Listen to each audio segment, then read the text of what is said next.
Hello भाई नमस्कार। आज पखाड़ दिवस जानतु आम घर कौन रोसे मामा आज आम घर कौन रोसे छुंक पखाड़ पणस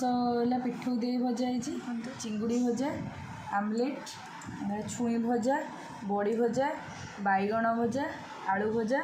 आटा टमाटो गोटे पाग हम यहाँ भेरी स्पेशल ये जिनसा हूँ मोर बहुत फेवरेट। आम पापा को मिस करुचे ना। हाँ पापा नहांती चकटिया चलतु यहाँ आम बासी तोरण नुआ ना बासी तो ना काली रात भात रंधा होता अच्छा चिपुड़ा वो मैंने मन चला बोली सब एमती पखाड़ आज पखाड़ खाइया कथा। हाँ मामू हरिंग तो ही आम सब पखाड़ दिवस पालुचे ना ए खरा दिन खरा दिन है मैंने समझ सब पखाड़ दिवस आमर एनी टाइम पखाड़। तू आस पड़ा तो जगह एपड़ू आस आरे थरक ये टाइम हूँ वर्षा होता वर्षा माने कि वर्षा टमाटो आ ये हूँ चकटिब ये जिनसटा भल लगे माने पखाड़ ये जिनसटा हूँ सब पुली पिज छोट पिज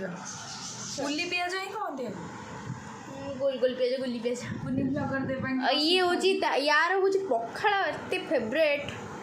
तो पखाड़ गोटे पूरा हाँ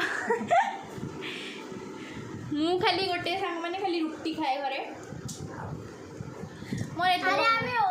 दुनिया आसिलु मु ओडिसा रे नुहे तो ओडिया मानकर पखाड़ माने बेसी भल लागे ओडिया मानकर एडा कि मु काको देबिनी एडा मु एका खाइबी सेटा मु भी खाइबी काजल खाइले तो आग मु टेस्ट करी दही मु एथि पे आनलिनी कहीं ना